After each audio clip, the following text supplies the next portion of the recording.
So what databases are out there? So there are bigger ones which are integrated, and so it actually is a compilation of the records from many different databases. And one of these you're already familiar with is the NCBI, where you've got so many databases, some of them on protein, nucleotide, gene, etc., etc. We're going to see more today. And another one is the European Bioinformatics Institute. And there are some which are more dedicated. For example, ones that are more dedicated to just protein databases. And again, some of these are subsets of NCBI or EBI. And outside of NCBI though, there's also UniProt that we're going to be using. There's XPASI. Tremble is also found under UniProt. For protein structures that are really separate by NCBI but also searchable through NCBI, we have the Protein Data Bank and the Molecular Modeling Data Bank. And there are also the databases that are for pathways. So they show the interactions of many different proteins because they are all found or involved in the same pathway or same process within a cell. So again, our three major sequence databases, so the DNA sequence databases, the NCBI, and it's searchable through our search engine Entrez. There's the EBI, searchable through sequence retrieval system, and the one from the DNA Data Bank of Japan. Again, all searchable, and all the records are shared among all three of those major databases. I've already mentioned this. That two types of databases, we can classify them to primary database and secondary database. So the primary database are original submissions by the researchers, and the content is controlled pretty much by the submitter. Okay, it's like raw data. Okay. Nothing done to it except the ones that were the information that was provided by whoever submitted it in the database. The secondary database, somebody else did something to the data. Okay. For example, identified important nucleotide sequences or amino acid sequences and assigned certain significance or certain functions to those sequences. So the content is controlled by a third party. For NCBI, it's mostly the NCBI bioinformaticians. And examples of this are given here. Unigene, an update for this fall, it's already gone.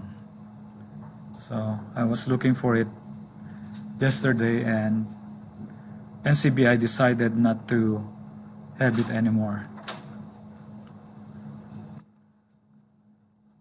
Okay, so the primary sequence database of NCBI is the GenBank, which we've already seen. And the GenBank is nucleotide-only sequence database. There's an equivalent for proteins, which is the GenPet. So that's the protein-only database. And the GenBank, again, because it's a primary sequence database, as I mentioned, many different labs will submit their own sequencing, and pretty much the main difference is the sequence came from different labs.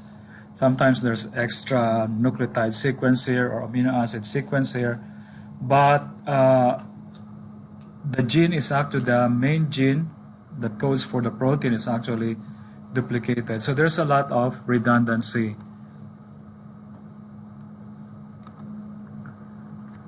In GenBank, there are 18 traditional divisions, or 12 to 18 divisions. 12 of them are traditional. And you can see here that the traditional divisions are mostly divisions with regards to the group of organisms from which the sequences came from primate, from plant and fungi, from bacteria, and so on. And we've already encountered these divisions in the when we looked at the GenBank submission file, the flat file of GenBank. and specifically the locus line in the GenBank submission. So these traditional submissions again are direct submissions, and they tend to be accurate, at least compared to the bulk divisions. Again, most of these submissions are one to a few genes, okay, short sequences. So they tend to be better characterized. They tend to be based on experimentation. Now, the bulk, at least confirmed based on some other experimentation. Now, the bulk divisions, if you look at this is not really any form of organismal divisions, organismal classifications. Instead, these are types of sequences. So express sequence tag, genome survey sequence, high throughput genomic, and we're gonna go over some of those later on. And a lot of these are like lots of sequences, okay? So for the traditional divisions, it can be 1,000 nucleotides or less, 2,000, 3,000. Once you go to this bulk, that's why it's called bulk, it's really whole genomes, okay? Or hundreds of thousands of express sequence tags that are deposited by the submitter. Okay? So, and because of that, a lot of them haven't even been really double-checked. A lot of them are not even confirmed by some other experiments. So there's a lot of inaccuracy in the sequences. You can have millions of nucleotide sequences deposited there that haven't been really looked at closely by curators. And again, a lot of them are poorly characterized. A lot of them wouldn't even define where the genes are, the protein coding regions are. They wouldn't define the start codon, the stop codon, and all of the other annotations, sequences of significance. And again, examples of the bulk sequences that are archived are express sequence tags. And again, these express sequence tags come from essentially one strand of a double-stranded cDNA got sequenced instead of two strands. So again, as I mentioned, there can still be errors in the type of sequencing. Now this is based on cDNA. The first pass single read that's based on sequencing genomic DNA instead of cDNA would be the genome survey sequences. And there's also high throughput genomic. I'm going to describe that again later. Sequence tag sites, I'm not going to go over that. So I mentioned that already. The records are grouped mainly based on the traditional and bulk, mainly on organismal, and the second one is based on the type of molecule.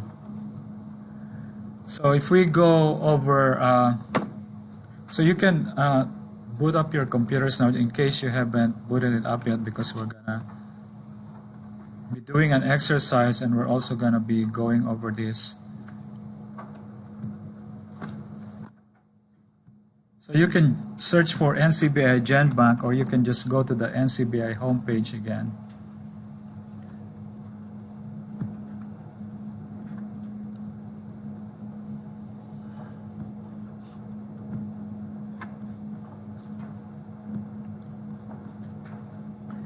And the link to GenBank would be found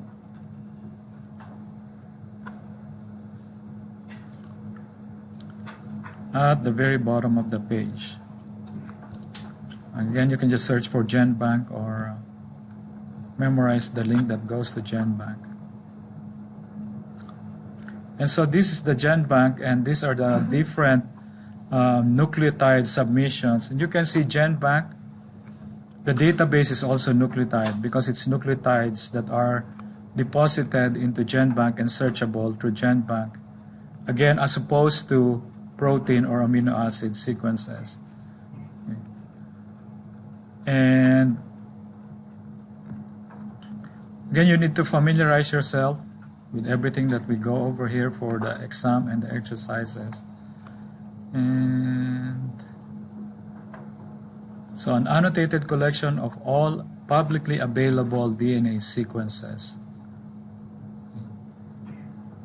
And it does mention there that 2 other databases from Japan and from the European Bioinformatics Institute, and again, the 3 organizations exchange data on a daily basis.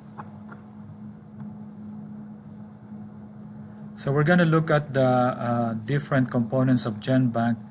And so here, we're going to start first with, did I skip something?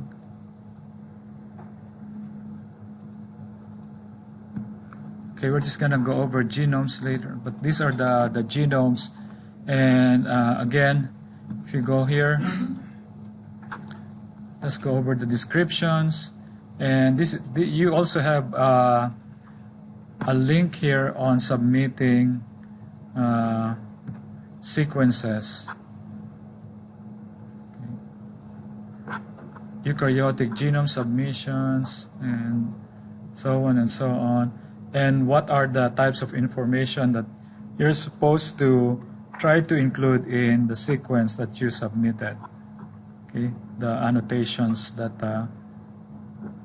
you can include there.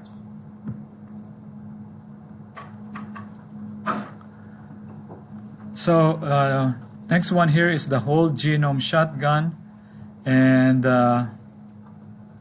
so it says here contigs.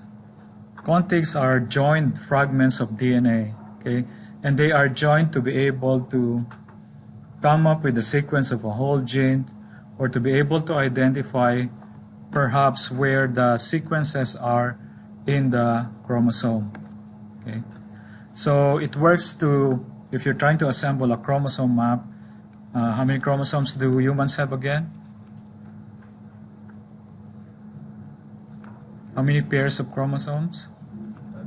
23 pairs, a total of 46 chromosomes, right? Half from the mom, half from the dad. And so contigs are assembled to be able to find out where certain groups of genes are, in which chromosomes they are located in. So shotgun sequencing is, a lot of times what they would do is, yeah, technologies keep on evolving, and yeah,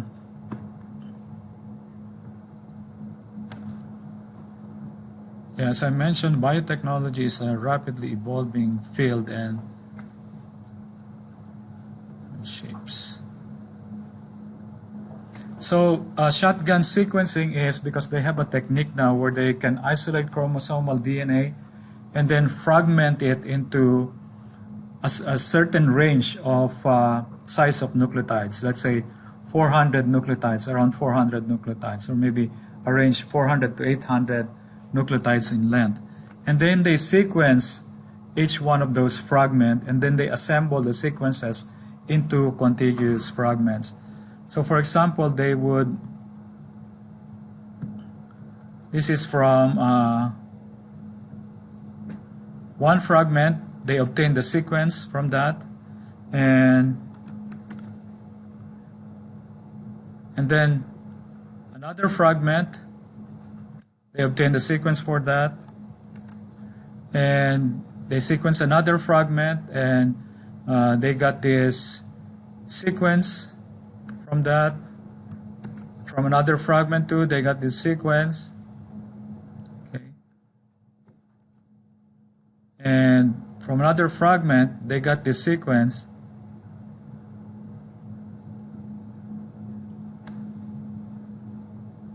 Maybe they got different lengths of sequence. Okay, but you can see here that for this fragment and this fragment, there are overlapping sequences, overlapping nucleotides. And again, your bioinformatic programs will pick that. It will be able to find these overlapping regions here.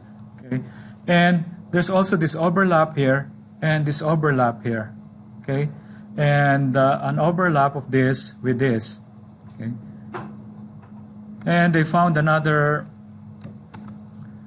they generated another sequence, and that sequence happened to have sequences that overlap with this sequence here and with this sequence here. And so, given those overlaps, they can now assemble a config. Okay.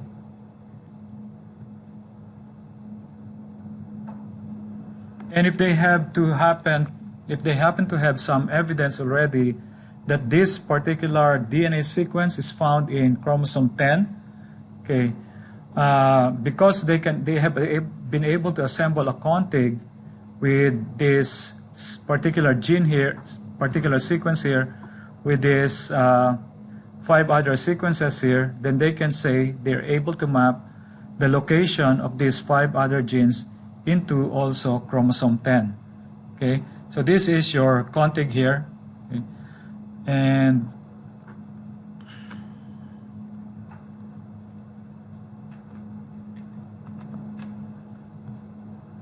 okay, so they have a whole collection of these whole genome shotgun projects, and you'll be able to find those whole genome shotgun projects from this project list.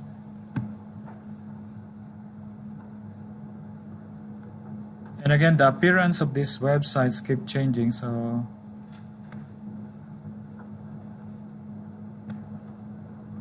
and sometimes I don't change my slides anymore, so you just have to take note of the changes.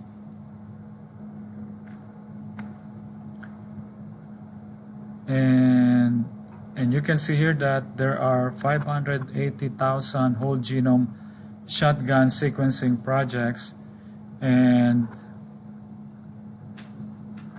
again the divisions are found here. So this here is your plant and fungus division. This is actually rice here, or Rhiza sativa, and BCT again are for bacteria. Again, these are for the type of sequences, which is one of your bulk division of sequences.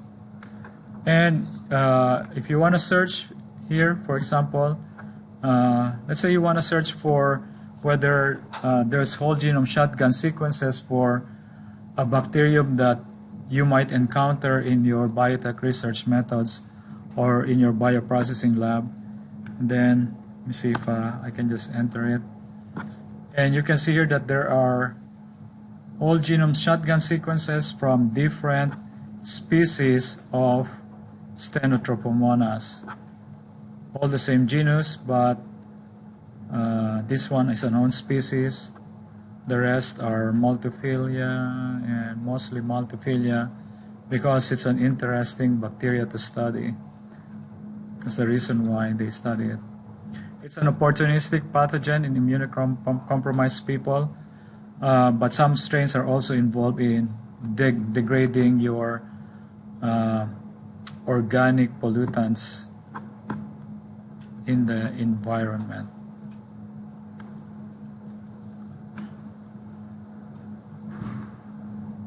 Okay, so we already did that. High throughput genome, it consists of unfinished genome sequencing records.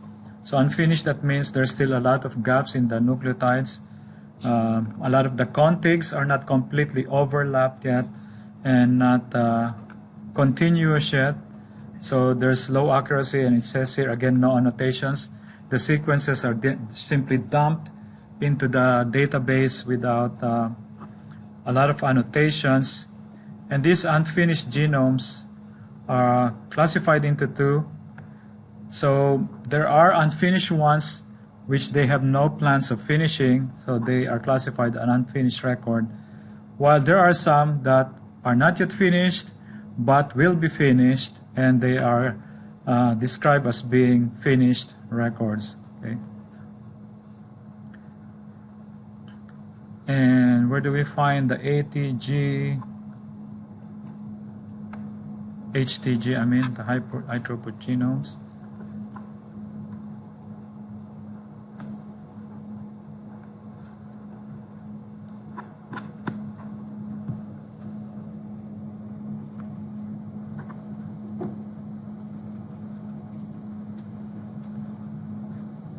Okay, so going back to our GenBank homepage, you don't see the HTG here, and where you'll see it is right here in the other. Okay, so about HTG, submitting HTGs, and we're also going to see later on these express sequence tags and the GSS.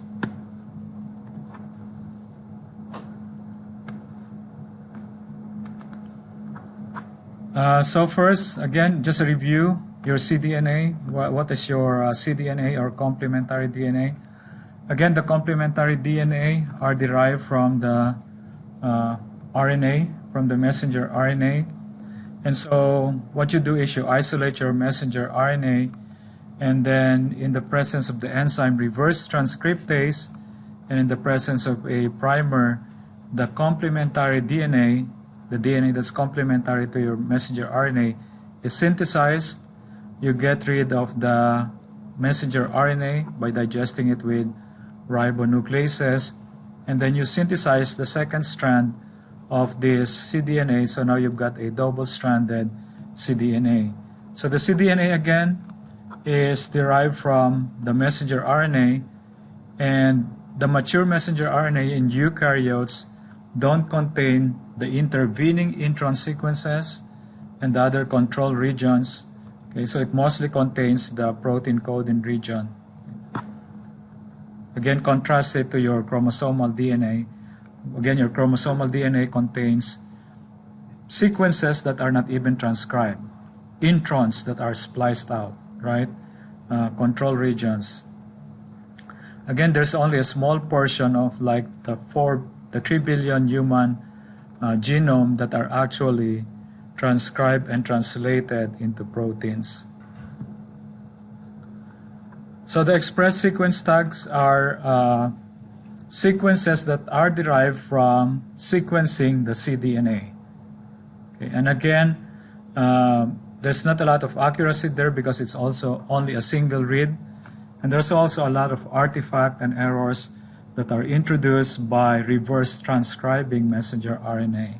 Okay, but if you want to look at what genes are turned on again in cancerous cells and in normal cells, then you isolate the messenger RNA from cancer cells and the messenger RNA from normal cells and compare which messenger RNAs are being overproduced or produced only in cancer cells but not in normal cells. Okay, so that's the purpose of these transcriptomic types of experiments and the purpose of obtaining these types of sequences. And again, trying to find out what genes are that are expressed in nerve tissues versus muscle tissues or brain tissues. Okay. And here is an example of, again, of a record for an EST. And again, you will find the type of biomolecule division on the locus line on there. And if you look at the features, there's not a lot that is mentioned in the features.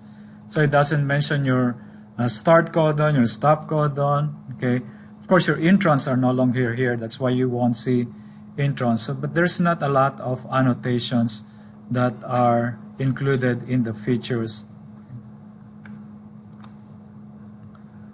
So transcriptome shotguns assembly is similar to your EST. Okay, so it's also obtained from your clone cDNA, but this time they are assembled. Okay, so your ESTs are really primary kinds of data. Okay, so they were obtained from the experiments, while your transcriptome shotgun assembly are derivative kinds of data because they were derived from assembling the primary data from the ESTs. Okay, and this is computationally done. So this is similar to assembling contigs using the sequence from the cDNA. A similar one is the genome survey sequence, And but here again, the sequences are genomic in origin. It's not from the cDNA. So genomic in origin, that means the non-coding regions would actually be deposited in this database. Okay. And again, similar to the TSA, it also only represents a single pass read. Okay, so only one strand of each double-stranded fragment of DNA will be sequenced. Okay, so again, there's a lot of error in it. You can ignore this.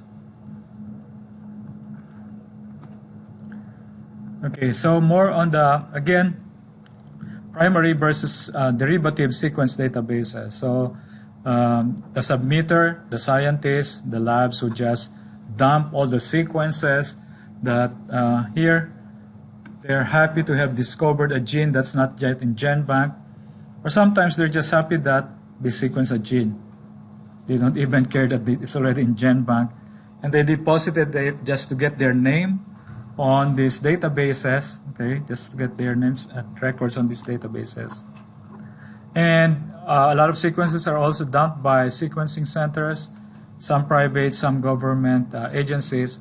And so now you've got your primary databases. Now, to make it more useful, you've got NCBI bioinformaticians who will curate this. Okay? They will annotate a lot of the sequences. Okay? And again, using bioinformatic programs, they will try to assemble contigs or whole chromosomes, whole genomes. Okay? So those are derived from these primary sequences. Reference sequence is when they try to sort out which sequences are repeated in the database and try to pick out one sequence which would serve as the representative of all the duplicated sequences. So the Entrez protein is a derivative database. It's actually a mixture. Okay, there are some of them that are primary sequences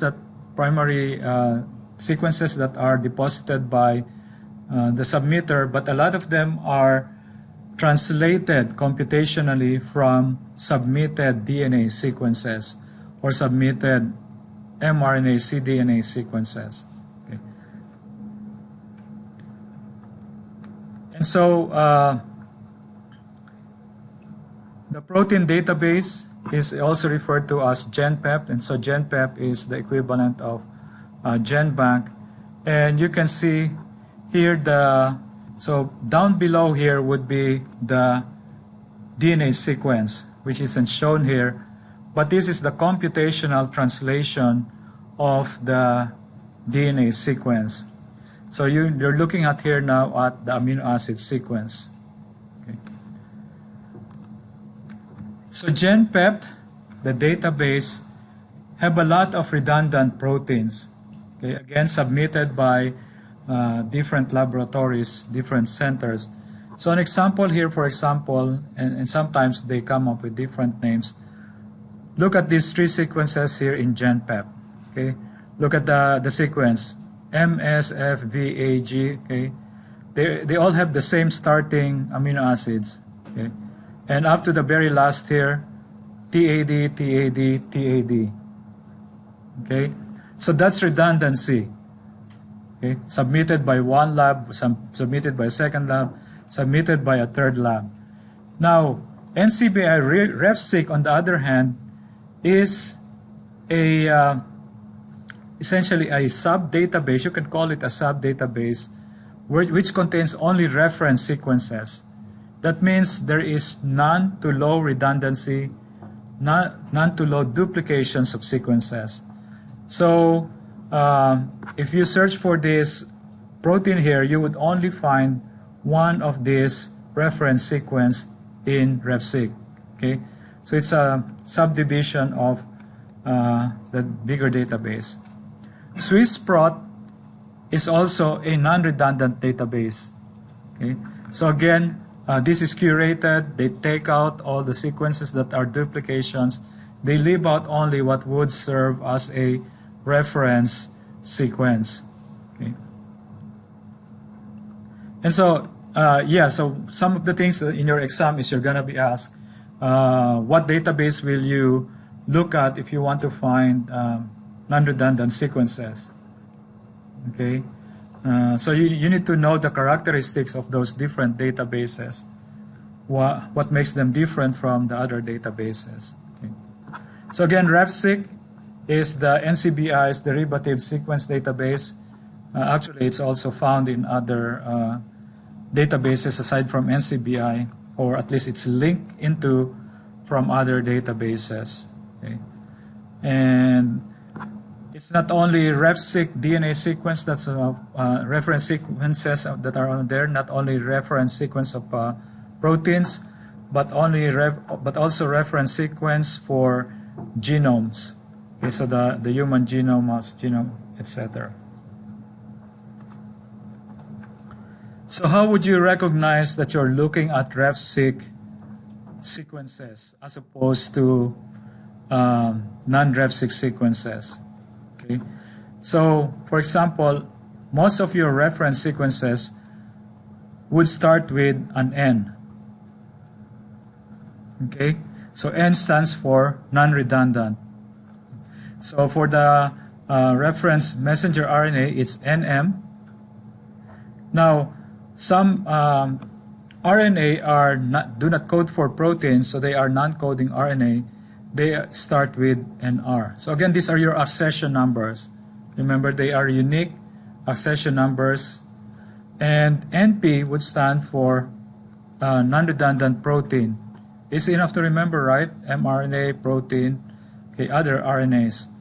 Now, if they have been predicted, again, computationally, not necessarily being confirmed by other experiments, then they start with an X. X is predicted. So again, for your reference genomic sequence, it's NG. Reference chromosome sequence, it's NC, if the whole chromosome sequence has already been assembled.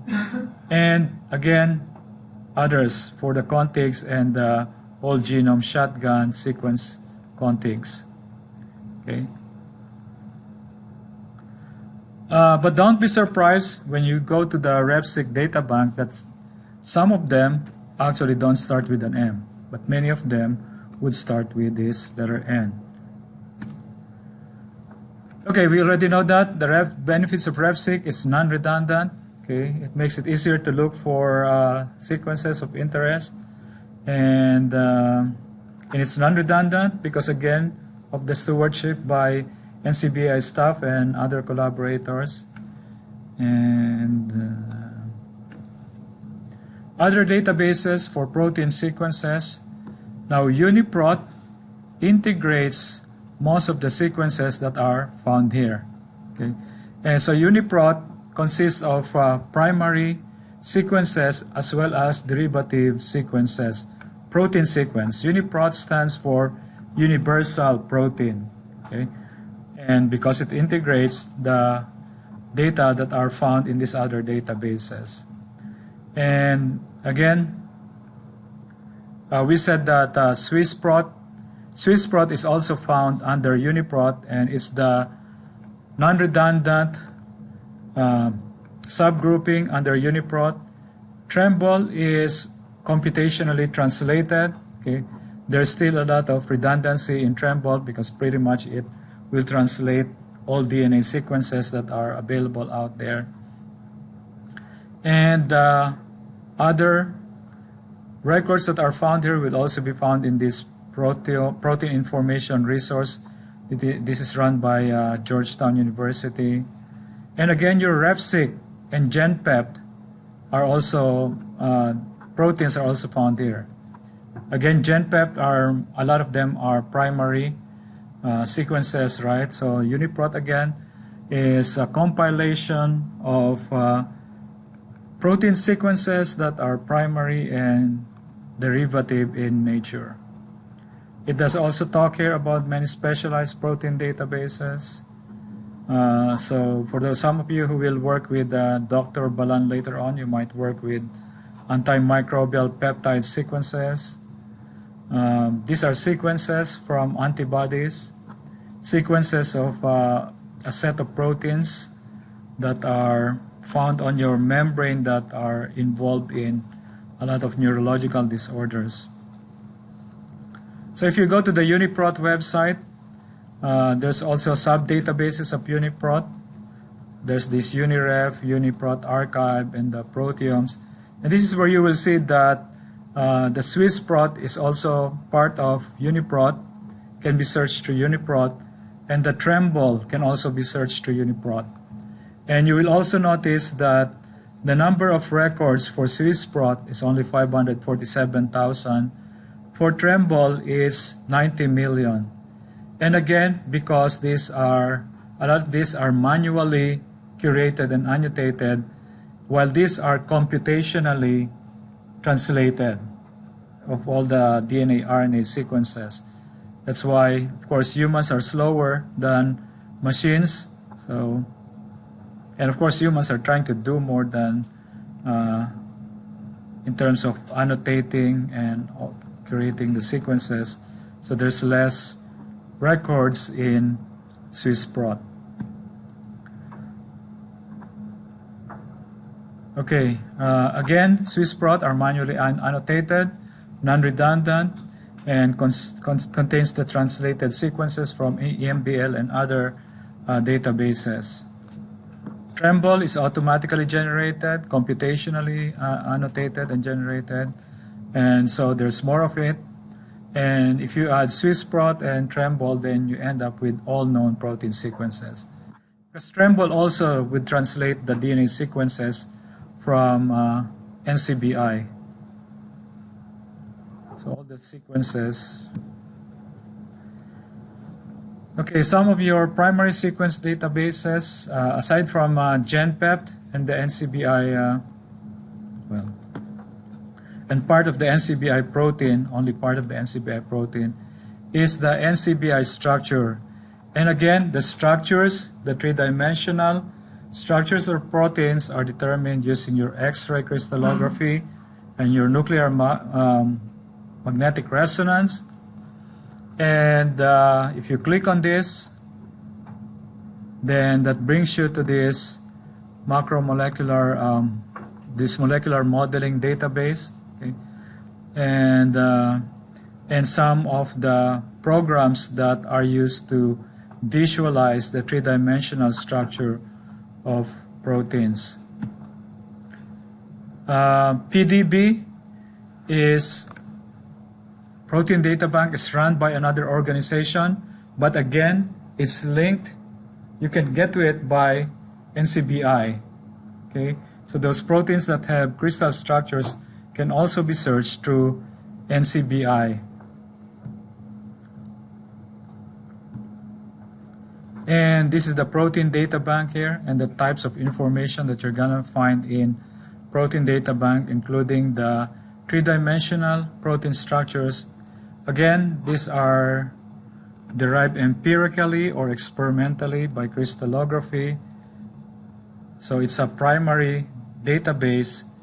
It's not based on predictions by bioinformatic programs.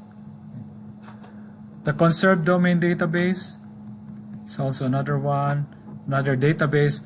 And essentially, the different domains of proteins have different functions. Okay? So some of them would function in binding DNA, for example, or binding to inducer molecules. And we're gonna use more of this later on.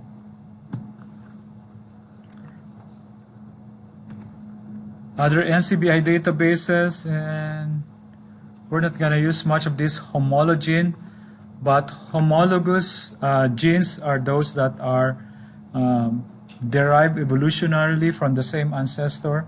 Okay, so you've got some genes that you have that were derived from the ancestral bacteria, and so you share sequence similarity with the sequence from bacteria.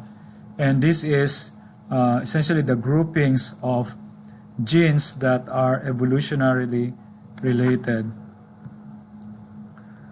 NCBI gene And again, from the name itself, finding out the genes. So again, this is searchable. Okay. Genomes, you can search this again, and if you click on this, browse by organism here, it will take you to this. So these are the different organisms. Those genomes are being sequenced, and so this is searchable. You can sequence for the genomes of any organism that you want to look for in there. And again, specialized genomes for mouse, for fly, for corn, for Arabidopsis, for humans, etc. And other NCBI databases that we're going to be looking at later on. So SNPs stand for single nucleotide polymorphism. That means, yeah, single. From the name itself, it says just one base might be different in different alleles in different organisms, in different, let's say, in different members of the same species, or. But aside from, these are SNPs from any organism. I'm going to elaborate on that. Aside from single nucleotide polymorphism, it also contains those few nucleotide differences, maybe less than 50 deletions or insertions are also to be found in this SNP database. Again, an important thing to remember is this is in any organism. Now the database var, the DB var, this includes sequence variation that are usually more than 50 nucleotides difference. So there's a deletion, let's say, of 100 or 200 nucleotides, okay, or an insertion of 100, 200 nucleotides, or it can be thousands of nucleotides. It can even be several thousands of nucleotides that are variable in this database. Now the clean var is, you can consider it as a subset of SNPs and data var because it also includes SNP variants and also larger deletions, larger insertions, but they are medically relevant. That's why the prefix clean, clinically relevant variants or mutations or alleles.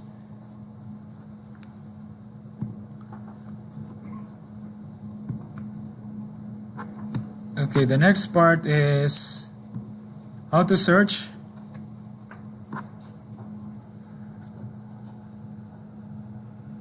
Again, from those different databases, you have to know what kind. So if you're asked to, what database are you gonna be searching for to find a protein, a nucleotide, a messenger RNA, you need to be able to find out which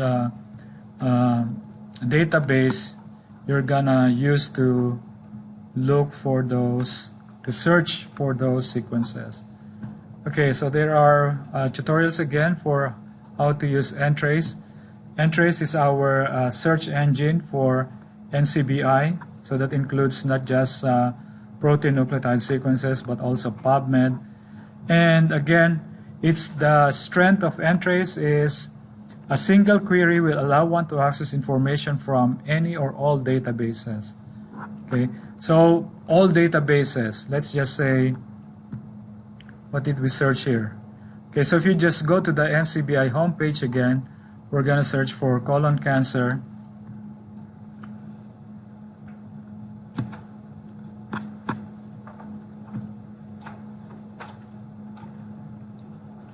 And again, if it's set to all databases right there, then it's going to look for colon cancer in all the NCBI databases.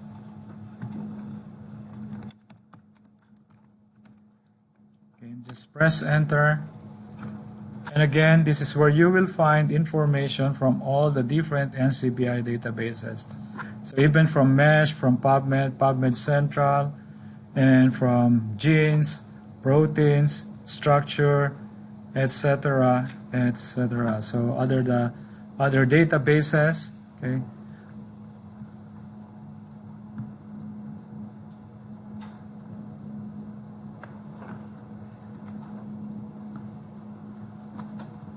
Okay, now let's look at the genome database.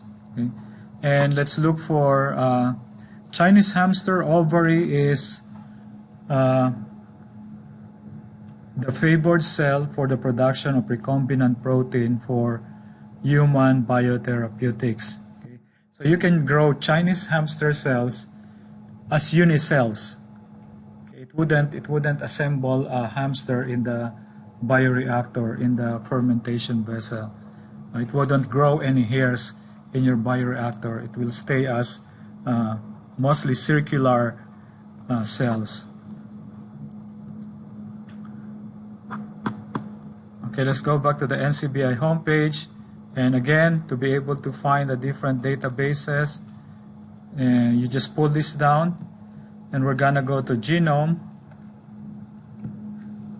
and we're gonna search for Chinese hamster.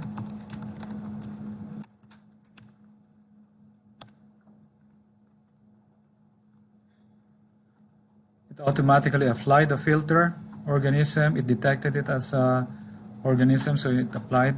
And so if you look at the result of our search here, okay, so you can see that it gives you the scientific name of the Chinese hamster, okay, and it also gives you the lineage, okay, the taxonomic lineage of Chinese hamster. So this is one database which will give you the taxonomic lineage of this organism.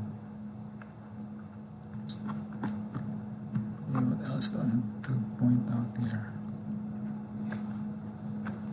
If you didn't finish today's exercise, we're going to continue it on Wednesday. We have an exercise today. Again, for gene. So let's just say we search gene for hemoglobin. And I'm just going to try to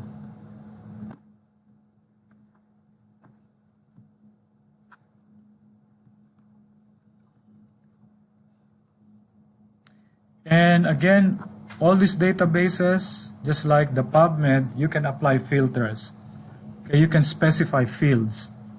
Okay, some of the fields are different from PubMed. A lot of them are common. Okay, what hemoglobin.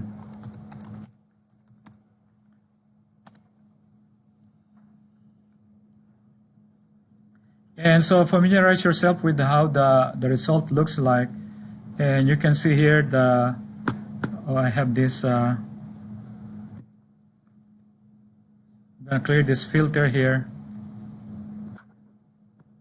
And if you look here, there's actually a hemoglobin from Arabidopsis is this little mustard model plant.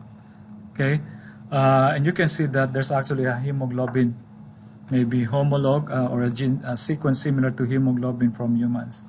So plants do bleed. It's not really exactly the same as hemoglobin. And it also tells you the location of that particular gene. And again, here are your filters, right? So if you want to limit your search to the hemoglobin genes in Homo sapiens, in humans, or in mouse, in rats, okay, so in humans, then you just apply this filter here, or you can apply the filter again by doing the advanced one. Okay, very similar to how you do it in PubMed. Okay, you're gonna be able to specify the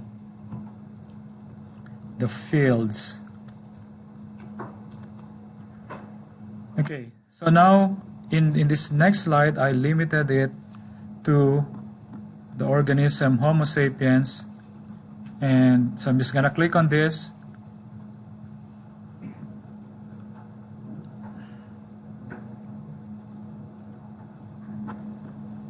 And now all you see are the ones from Homo sapiens, from humans. Okay, and you can see here again, there's a hemoglobin subunit beta, chromosome 11, subunit alpha in chromosome 16, and so on.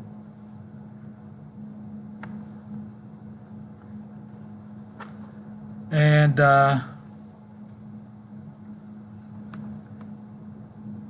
what's the point out here?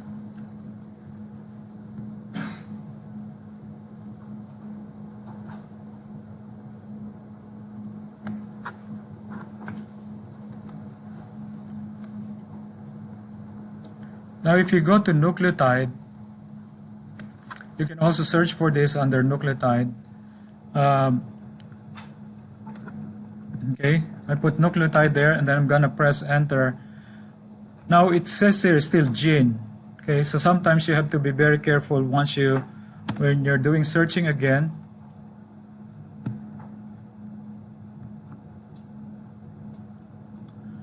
Okay, so it was gene earlier, it changed to nucleotide.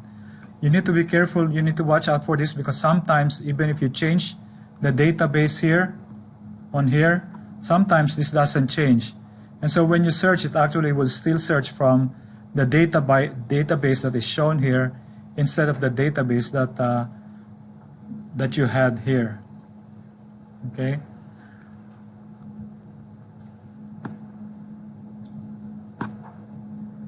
Yes.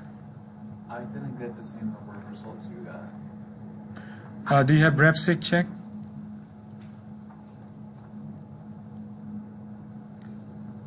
Because this one I have RefSeq check. Yeah, and again, I mentioned that before, right? Sometimes the number of search results are not the same because of the filters that you applied. And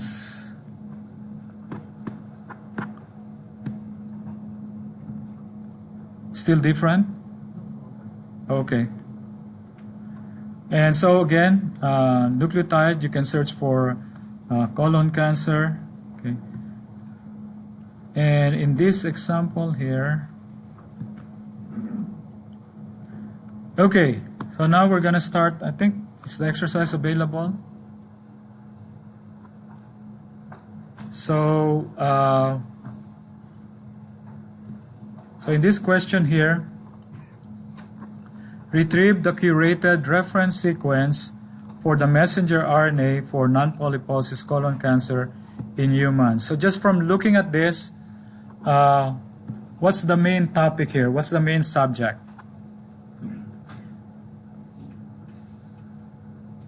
What's the main topic that you're looking for?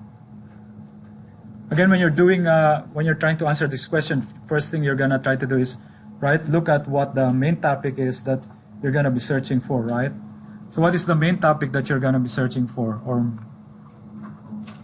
so maybe the colon cancer, or in this case, actually, it's the non-polyposis colon cancer. Okay, and just by looking at this statement here, can you already identify the filters that you're gonna apply? So this is the main topic. What's the filters that you're gonna apply?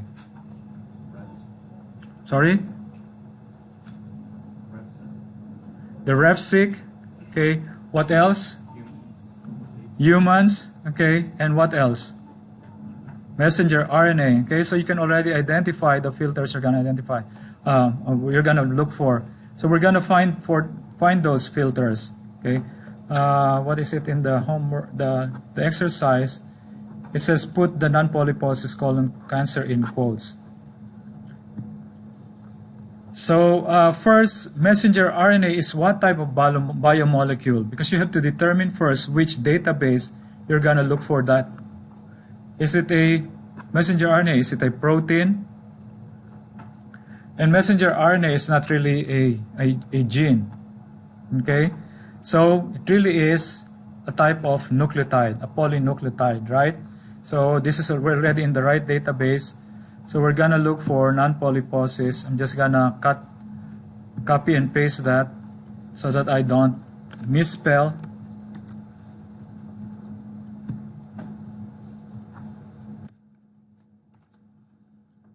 Okay, on your exercise it says to put it in quotation mark. So we're gonna put it in quotation marks. And we're just gonna, okay, just search first. And wait a second, this is not supposed to be here yet. No filters yet, okay? And then we're gonna apply the filters. And you already see it, yeah, you already saw that for RefSeq, you can actually apply the filter on this page here, okay? So the RefSeq. And what other filters do you see on here? On the left side, the mRNA. Okay, that's the mRNA filter. So the humans, we can also see it here. We can apply it here, right?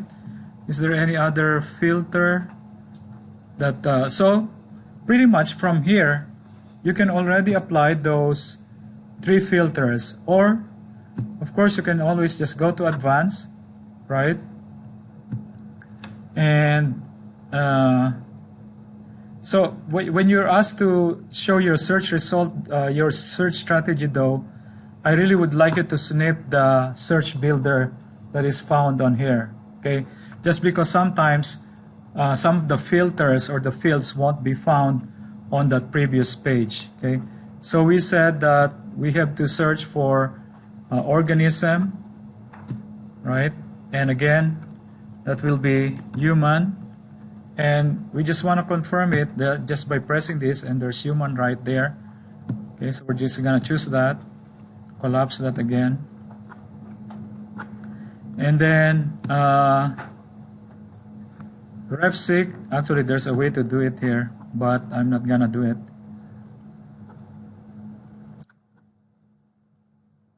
It's in bioproject, might be in bioproject.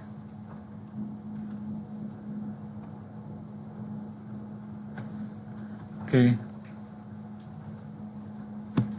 Okay, we're just gonna use human there, and you're supposed to snip that as your search builder, and then you have to make sure that on your snip, then in your next snip, that you apply this messenger RNA filter, and then you also apply this refseq filter. The human is already there, and so. Actually, this should be curated reference sequences, because you can see that there are 55. Maybe the question should be, how many curated reference sequences are there for the messenger RNA for non-polyposis colon cancer in humans? So how many?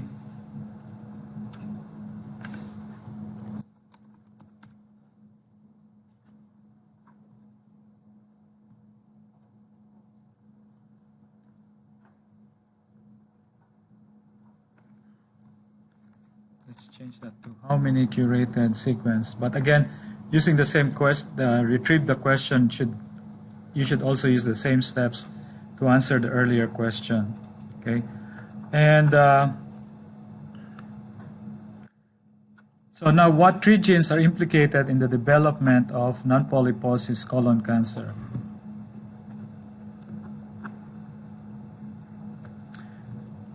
So if you look at the results here,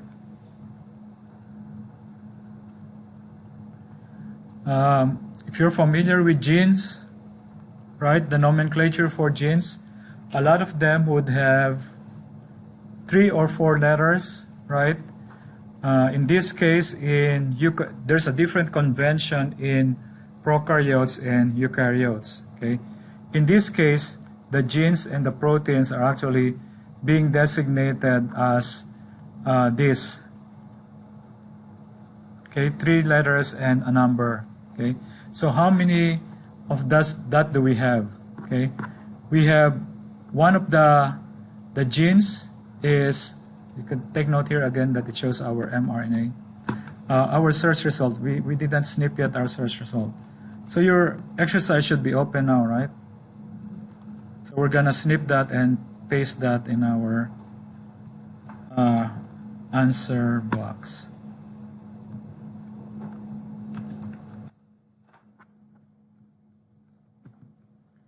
And again, if you're being left behind, just raise your hand and to let me know that you need more time. So you need to make sure that you show the database that you searched in, and highlight, so your answer to like how many records are there. Circle your answer, and also try to highlight the filters or fields that you applied. Okay. So the important information that you have there.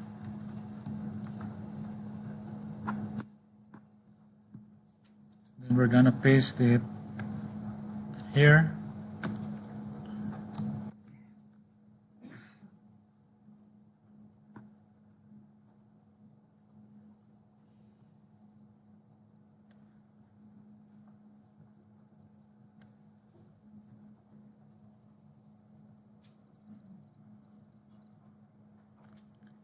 And so how many genes? So we said PMS2 is one gene.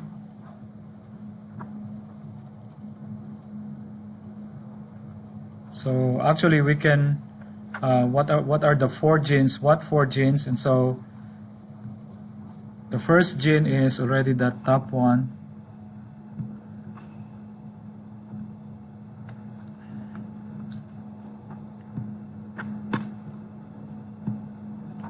So we're gonna snip that. That represents one of the genes. That already shows the name of the gene. So we're just gonna highlight the name of the gene.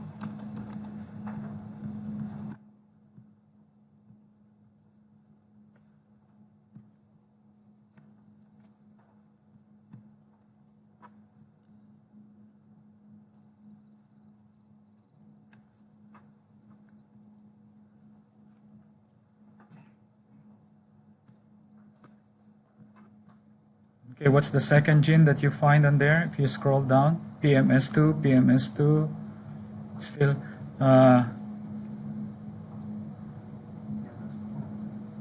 scroll down and you will see the ones in parentheses really is the one you're looking for. Because that's the designation in the... Ooh, somebody already said it, right? It's MSH2.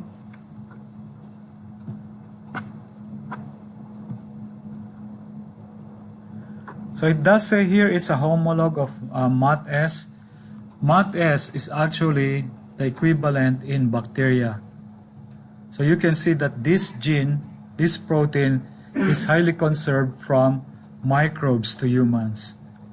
This is involved in really in gene editing, okay, or correcting mistakes in the DNA.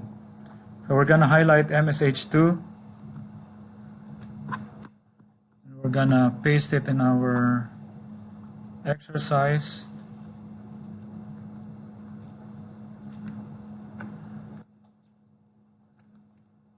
And I'm gonna pass now the attendance sheet. Again, when you sign, make sure you sign with three letter initial. And one other thing I would like to point out is, don't let anybody tell you just one of your seatmates, if they are there or not there, don't let them tell you to sign the attendance sheet for you, okay? So even if they're there, don't sign in for them, because I've had some students who do that. And again,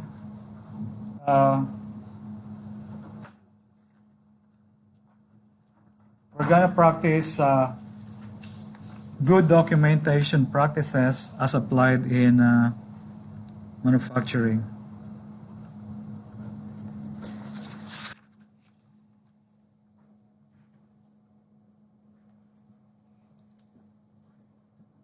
Please be sure to not hold on to that attendance sheet. Make sure to pass it on to the next person.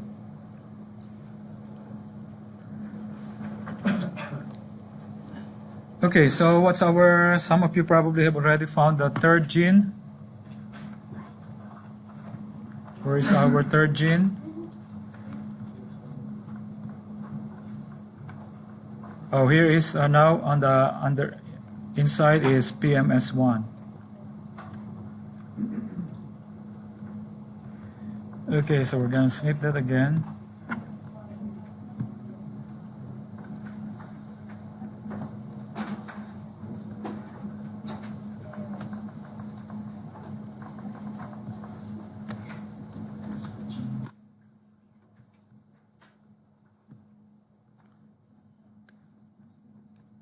And what is the fourth gene?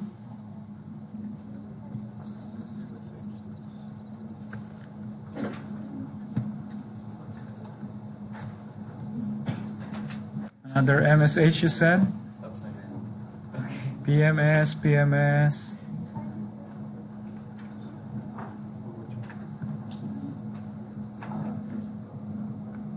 Is it on the last page? MHS 6. Is there a fifth one? Did anybody find a fifth one? Yeah. Oh, fifth one. Oh, never mind. Or are there only 4?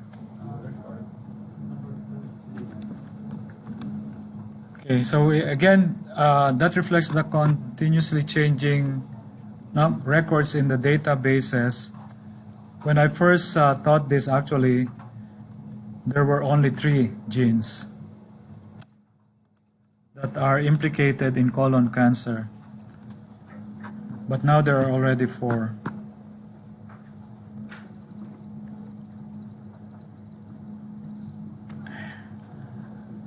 Okay, let's do more practice on retrieving sequences.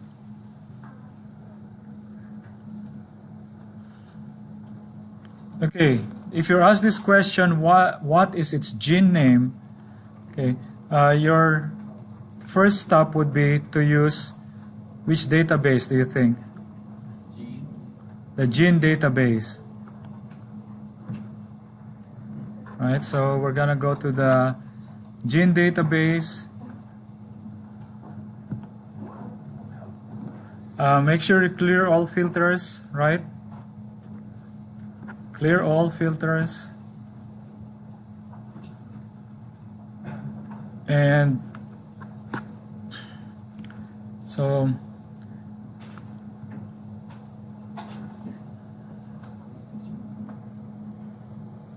take note of the sizes of these sequences here.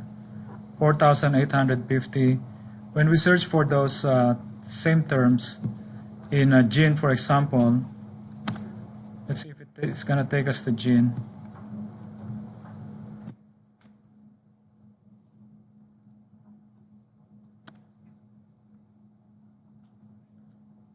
Okay.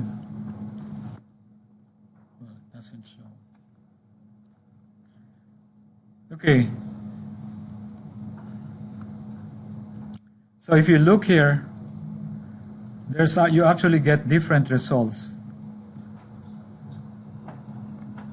right? So there are additional ones that did we have MLH1 when we did the nucleotide? I don't think we have MLH1, right? And you can also see that the PMS ones didn't come out from the search of the gene, okay? Anyway, we're searching for the gene that codes for human insulin. Okay, so again, we have our main gene that we're looking for is the insulin gene. And again, what filter are we going to use?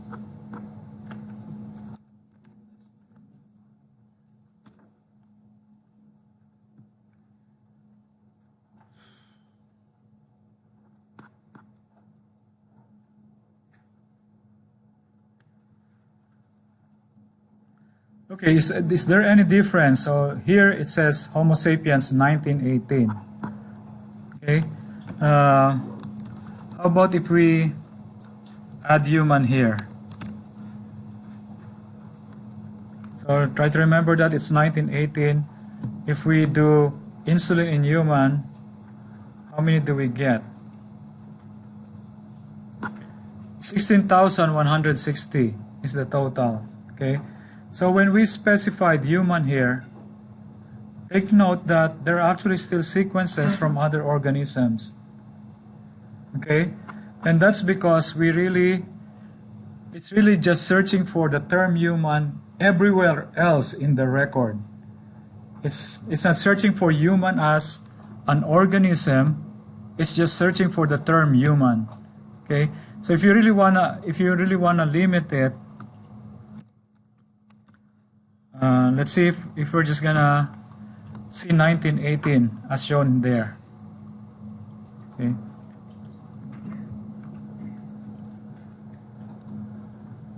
And you can see that, yeah, when we specify the field organism, the result is only limited to the ones that were found in humans. Okay, so it's searching for the term human as an organism instead of just searching for human as meaning any other term. Okay? So that's why you need to be careful when you're just typing a query term on there. Okay? So take note of the difference. Okay, so we're back.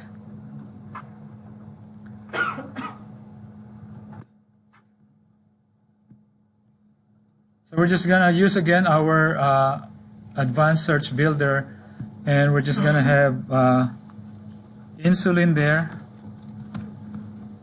and then again we just don't say all fields human. We have to specify it as a organism field, and so we have to go to organism and then human, or you can type Homo sapiens. Also take note that there are misspellings of Homo sapiens in the index list.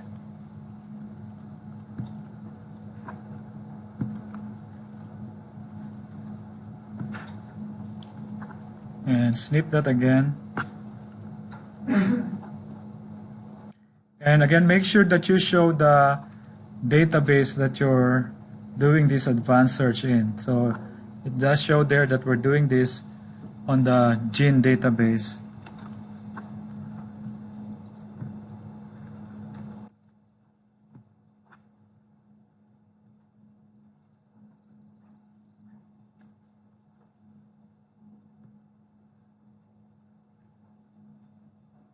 And so now we press search to get our search result. And look in here, so there's like insulin-like growth factor. We're really looking for insulin. There are many places where you find the term insulin, and that's why in here you find these genes here, because it also contains the term insulin in its complete name. But if you scroll down, here you will find that this one only says insulin. Okay? So it seems like this is the most relevant, most accurate one when you're looking for the insulin gene in humans. So the gene name is, so if you look at here, that's the gene name. This column here is the gene name. Okay? And the other information there is the gene ID. So we're just gonna snip this because this is where we got the answer from.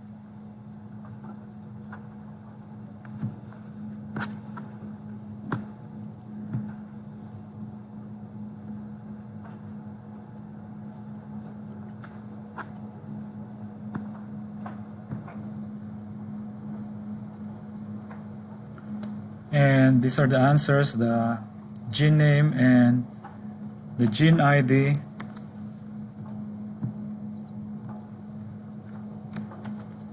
And there are blanks here, so that means you're gonna have to write the answers on these blanks here. So the gene name is INS and the gene ID is 3630.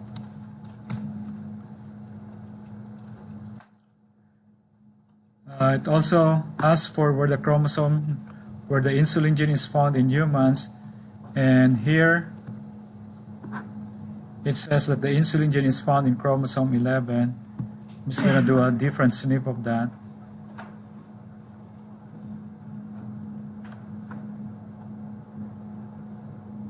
So it's found in chromosome 11. And so there should really be a blank here which says ask for the chromosome number. So whenever there's a blank, just write your answer on that blank.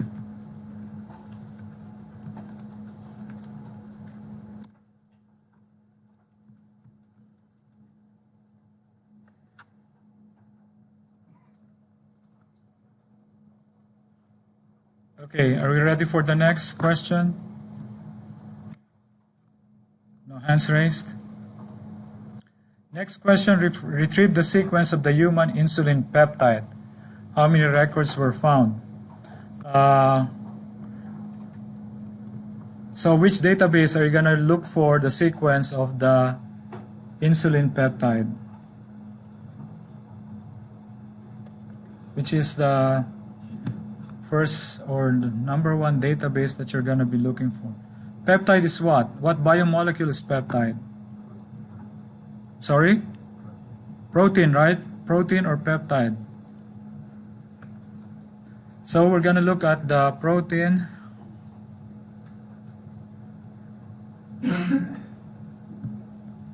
And human insulin is all that we need again. And again, let's just do the advance. Go and do. Why is this? I don't know why this automatically get checked on here. But we're going to do the advance to be sure that we're doing it right. And again, insulin and then organism.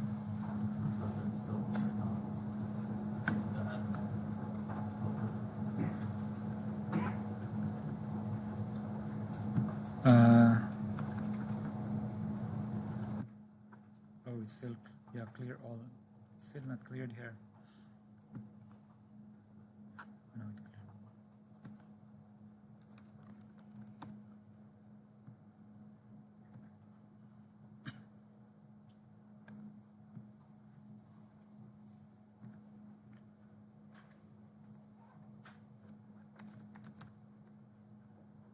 So we snip that again. And again, you make sure that the database is also shown.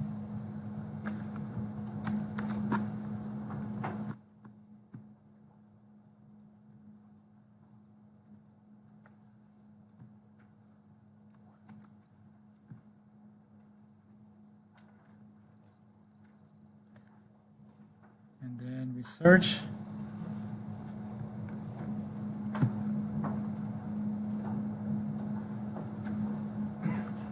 Okay, so how many records did it come up with? A lot. What's our question here?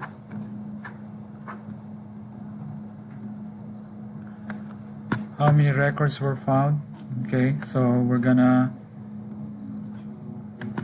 snip the total number of records based on our search strategy.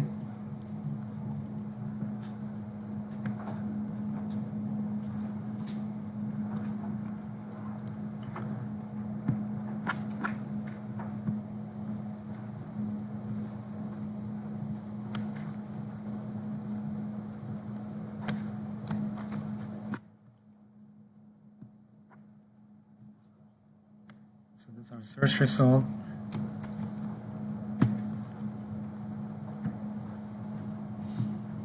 Okay. And again, just take note of the other filters that you can apply here. Again, this is the protein data bank. Again, so this one is the ones with which have the three-dimensional structures. So if you're asked to look for the reference, how many reference sequences are there for the human insulin, that means you have to apply this filter here. How many sequences are there for the human insulin? In UniProt, you can either go to the UniProt homepage, or you can actually check on this, okay, these filters. And again, familiarize yourself with these other filters that you have here. So if you're asked to specify the molecular weight, the size and the number of amino acids, and all that, then you need to be able to know how to apply those filters. And that's it for today, right? We're done. That's right. Turn in wherever we stop. Well, wherever we stop. So you're only going to be graded up to that point that where we stop.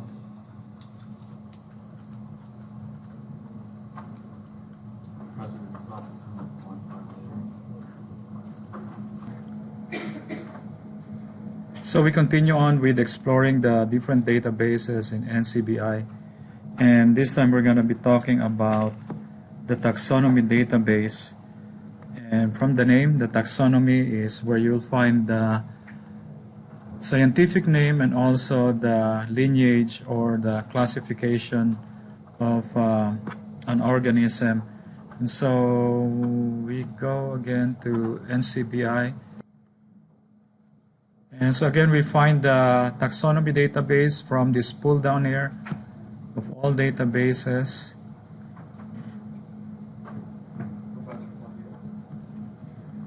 Okay, so for this question here, you could be using NCBI taxonomy. How many protein sequences are there in NCBI for the garden pea? Another question, it could be, where will you find from the NCBI databases or using the NCBI biomolecular databases, where will you find the scientific name of garden pea or any organism, and also maybe the taxonomic lineage of an organism? So lineage, scientific name, you go to NCBI taxonomy. You can also find it in genome. Maybe let's look at genome first.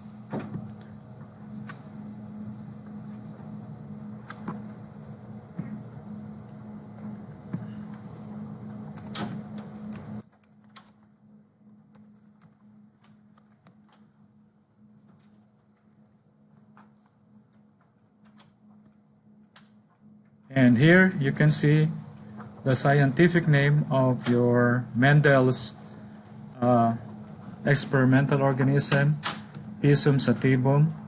And you can also see the taxonomic lineage. And again, from your scientific name, genus, species, genus, and so on.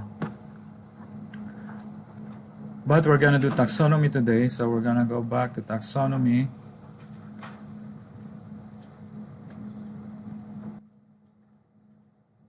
Okay, so it does show that, and then you have to choose it. If you click on this protein and nucleotide, that's gonna bring you to the protein database, and so it's gonna give you all the proteins that has garden P, P in the record. Or again, if you click on the nucleotide, it's gonna take you to all the nucleotide records that has garden P mentioned in the record. But we're not gonna do that. We're just gonna click on this scientific name here, and that brings us to here.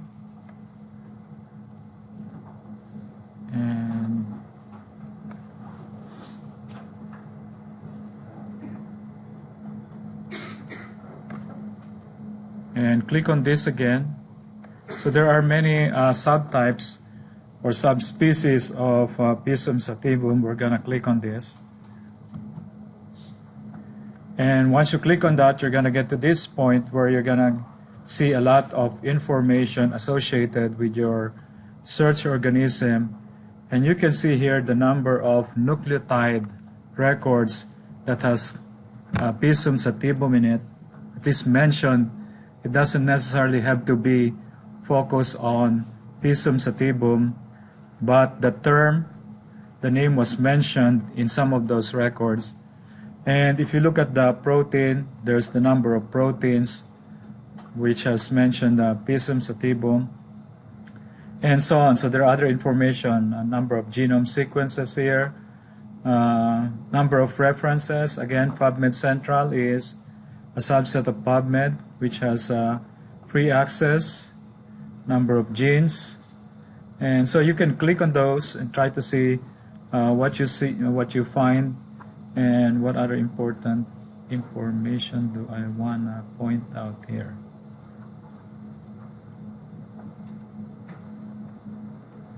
Okay, so now the next part of the question is,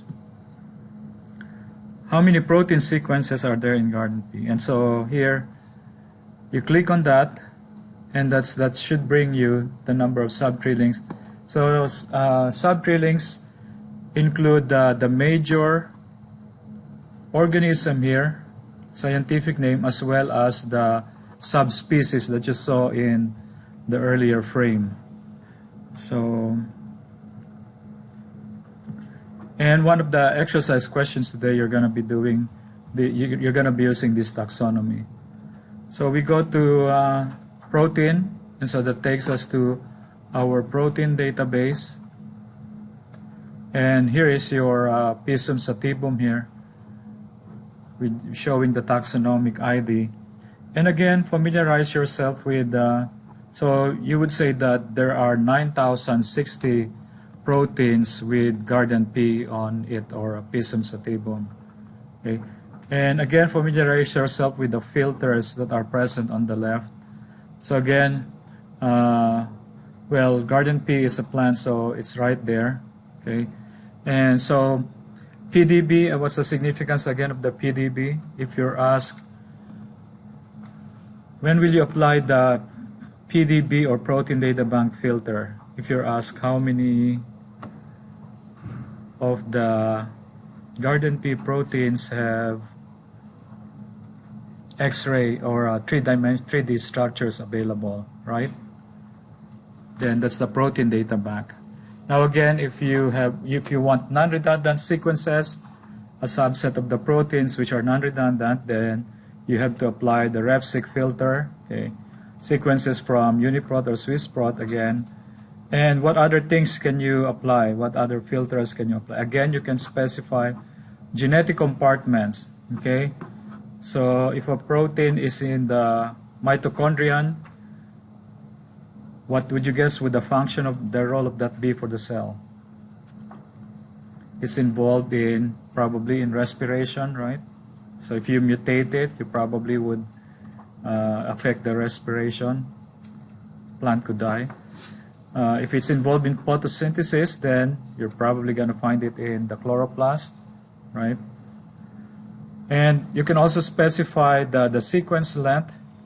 So the number of amino acids, so let's say 200 to 1,000 amino acids, or also the molecular weight, the number of Daltons, okay, the molecular weight of the protein, and so on. Some which we're not going to use. Okay, what else are we told to do here? Okay. Okay, so now try it. If you're gonna try to search for the scientific name of Garden P under protein, that's just gonna go ahead and type Pisum sativum there.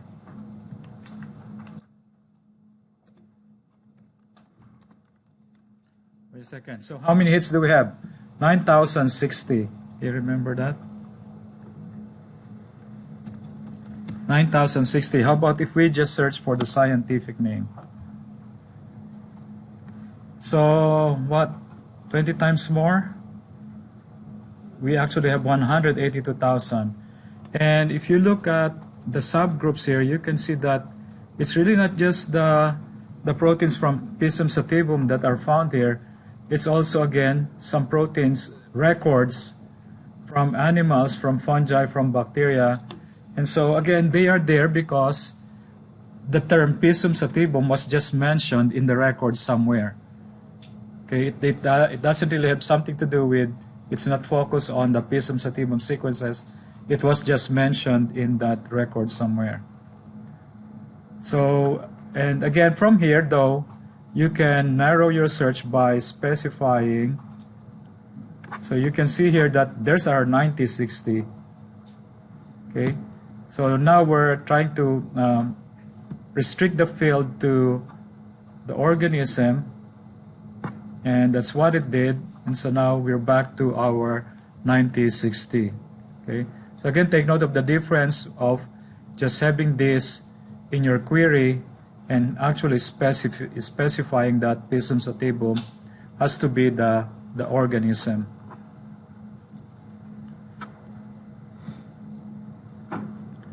And again, you can, if you're in protein, though, if you want to specify also the organism, then you can do your advanced search. Here it is. So yeah, if this is our search result, and you can see here, it's less than 9060 that I have here. So I already mentioned that. If you're asked how many Garden P protein sequences in NCBI have 3D structures, then that would be your 464, right? are non-redundant. That would be your 100 protein records, may be involved in photosynthesis, the chloroplast, may be involved in respiration, the mitochondrion. Here I have a mistake here.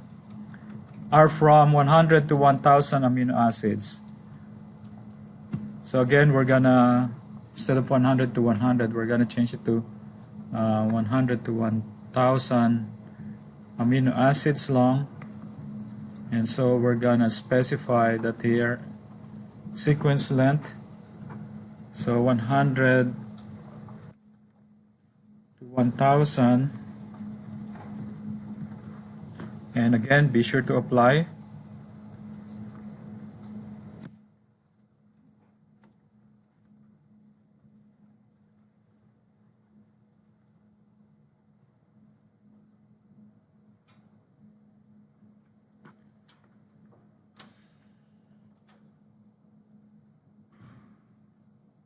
And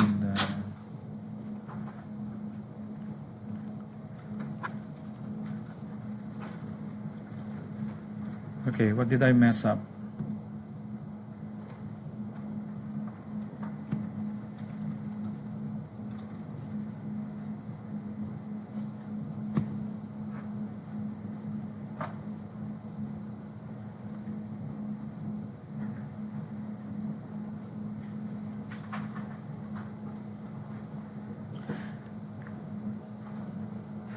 And sometimes the browser is misbehaving and it's not going to give you anything.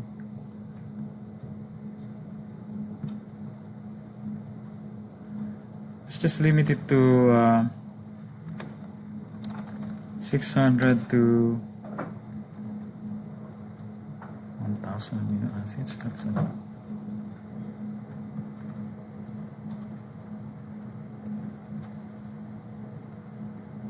Sometimes it's going to give you an error. The next time you do it, that won't give you an error.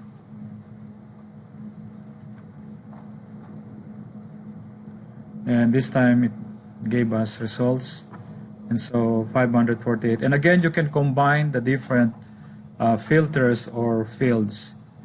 And the next database we're going to do now is OMIM.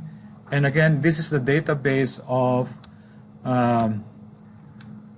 gene mutations that have been implicated in inherited or heritable disorders or conditions. And so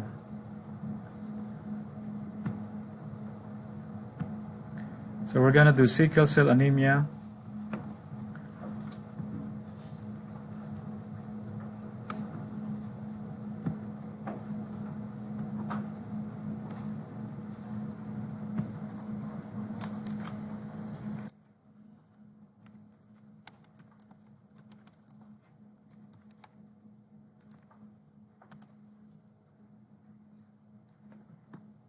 So again, double check to make sure that it's really in OMIM.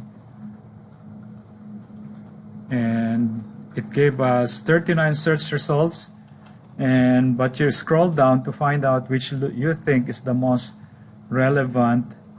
A lot of these are related to sickle cell anemia in some way. Okay, but from looking at the title of the records, you can see that most probably this is the one we really want. Right? We really want to look. And so click on that again. If you click on that, that takes you to the OMIM entry. And it does say here that it wants your money. It's still there. They've been asking for money for a few years now. So again, a lot of the work that goes into OMIM are done by bioinformatics people. And so if you ever want to donate to OMIM. And from here you can see some of the descriptions of the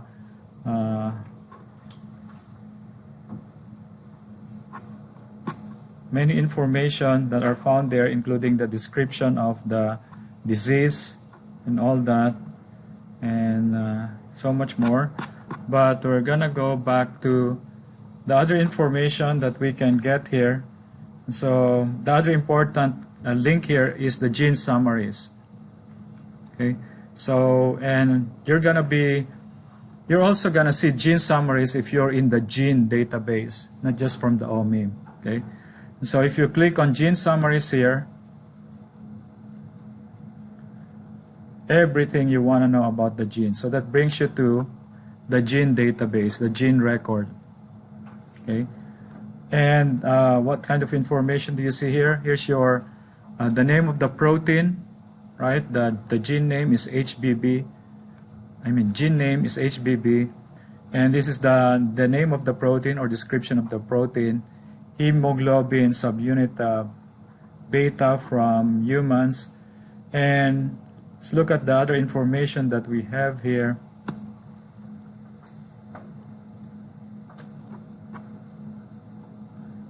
So look at the table of contents and click on all these things here that are listed on the table of contents. We're only going to be using or focusing on a few of them. And if you go to the summary, actually, let's go to the summary.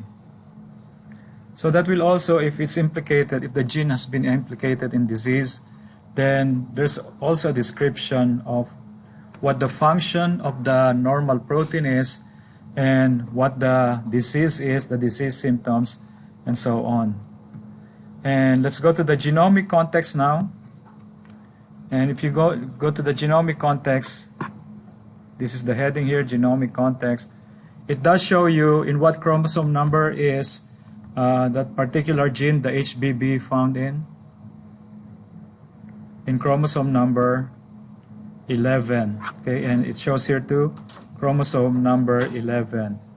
And this is the map of the locus or the location in chromosome 11 where HBB is found, the HBB gene is found. Okay, and one of the questions you're asked there is what gene is found closest to HBB that is transcribed in the same direction or in the same strand of DNA. So the same strand of DNA is a template for transcription.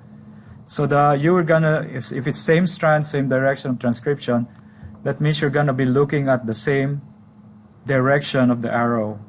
And the one closest to it that is in the same direction of the arrow is the HBD gene. Now if you're asked the one closest to it, which is transcribed from the opposite DNA strand, okay, then you're gonna look at one of the arrows which is pointing the opposite way, which is closest to it. So for this one, this is actually closest and actually partially overlapping. So it would be this gene here, which is transcribed in the opposite strand and opposite direction to the HBB. This is probably a hypothetical gene. Again, it's just predicted based on the presence of certain signpost sequences that indicate that it might be a gene, like promoter region again, start codon, stop codon, etc. Okay, going back again to our table of contents, one other place we're gonna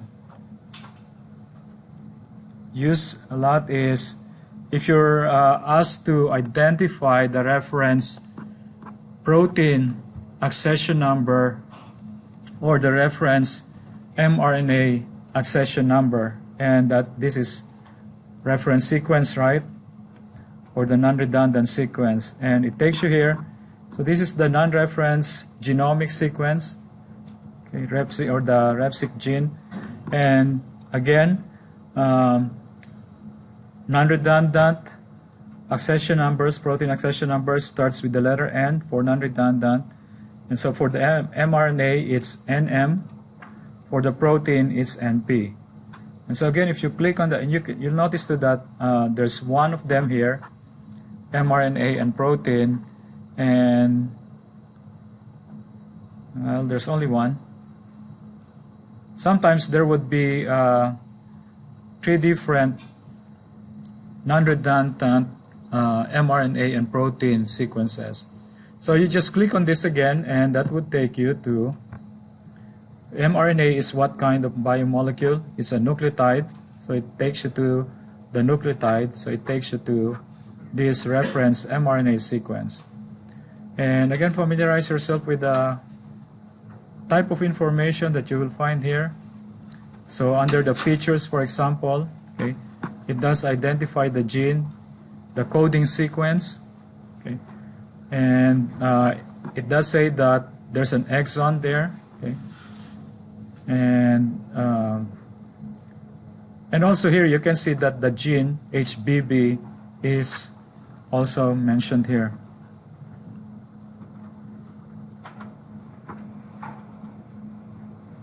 Other miscellaneous features.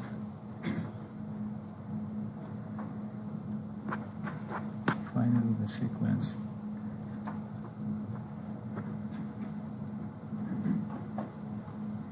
So now if you click on our reference protein sequence,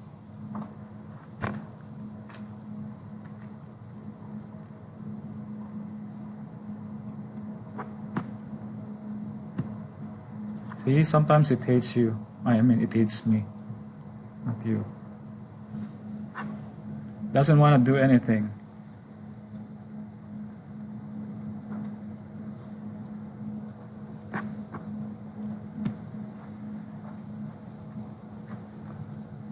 Okay, see, that's a demonstration of sometimes it does give an error and sometimes it gives you the right thing. Okay, and from here, so this is your protein record, and again from the protein record it tells you where the protein was translated from. It's from the mRNA sequence. It's this reference mRNA sequence. Okay, and again, if you just scroll down, familiarize yourself with the information. Like if you're asked to find certain information, you're not gonna know where to look for it.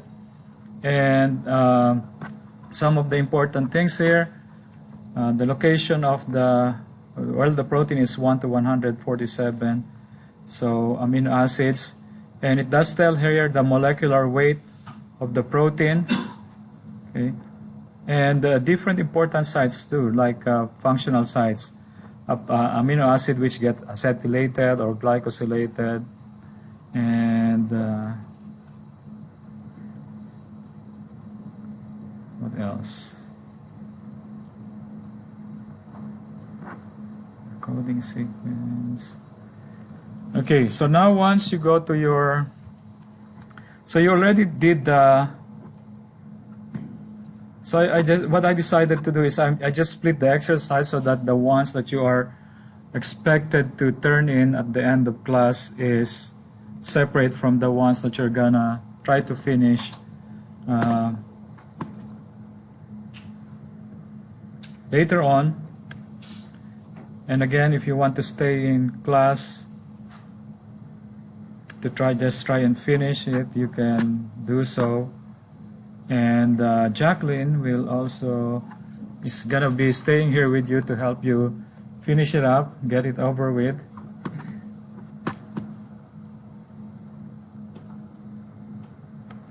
And I'm not sure if I already mentioned it, but not all of your quiz questions and answers will actually be looked at and graded, okay, because there's just too many to grade. And so only a certain answers will be looked at and graded. For the ones which are not graded, you're going to be responsible for looking at the answers in the key and looking at whether you got the right answers.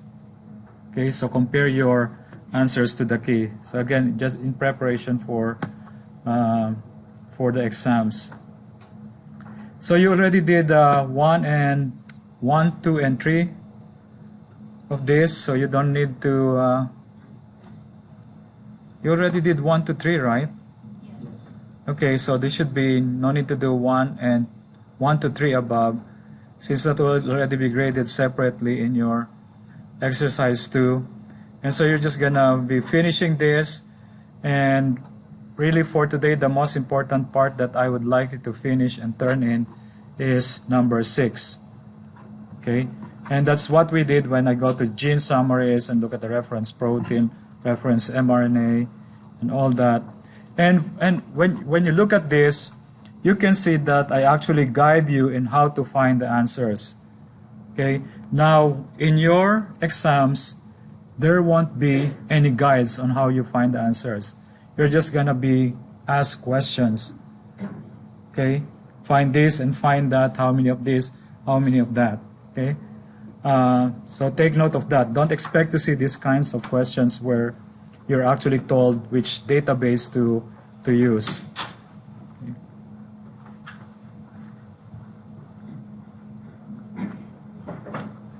And yeah, so there's a separate Blackboard link for that and a separate Turnitin link. And if you want to finish B is not due until Saturday, and B is really the remaining parts of the exercise. So finishing number 4 and 5 there, and number 7 and number 8.